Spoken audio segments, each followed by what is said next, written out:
Hello, it is John Porter Robinson, and today I will be diving into the future of human evolution. Prior to today, human evolution has given us many favorable traits. For example, our bigger brains. But the future of human evolution has so much more potential than anything that has ever happened in the past. With our leaps and bounds in technology, soon we will be able to control and enhance our evolution. This was originally theorized in 1957 by English philosopher and biologist Julian Huxley, who dubbed it transhumanism. Today, using technology to enhance our body is not completely unheard of. For example, many older people use hearing aids to enhance their hearing, and those who have lost limbs use prosthetic limbs to help them move around. Transhumanism, however, would further improve the human body and increase our potential past anything that we can do with our current bodies. Transhumanism is split into three main categories: super longevity, super intelligence, and super welfare.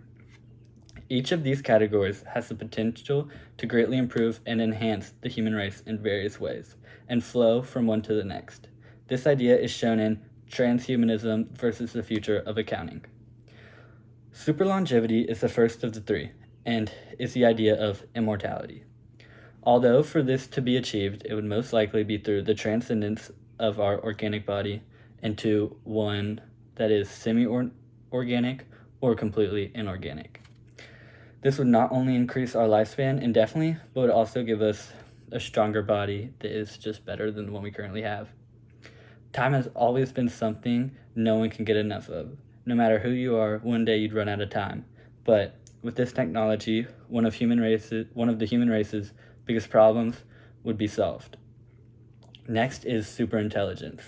This would allow everyone to be highly intelligent and could cause many companies and common items around the world to go extinct.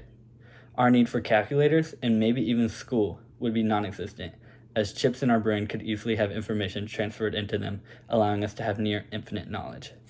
Elon Musk is currently working on a brain chip that is sort of like this, but not to the highest potential, and it works something like this.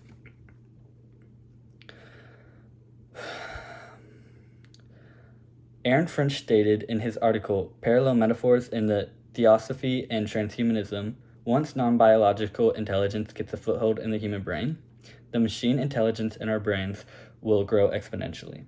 I picked out this quote because it truly encapsulates the power of superintelligence. Once we get the technology to do these things, it will become much easier to continue the growth of our technology and our society as a whole.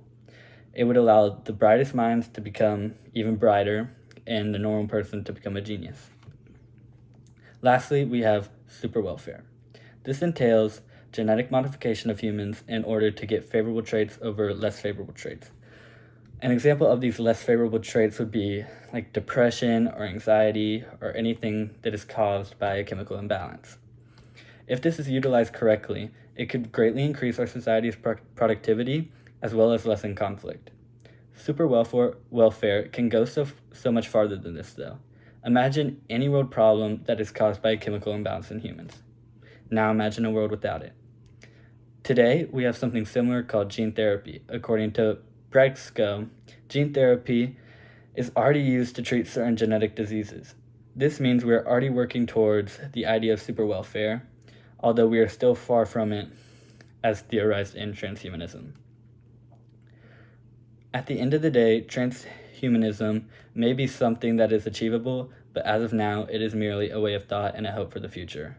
Talander stated, transhumanism is also a highly ambiguous idea, at least in terms of how advocates have defined it. This statement puts the idea of transhumanism perfectly. It is still far away, and there are many technological and ethical roadblocks in the way. But as humans, we have constantly surpassed what we thought was possible, and I believe we can do the same with transhumanism. Thank you.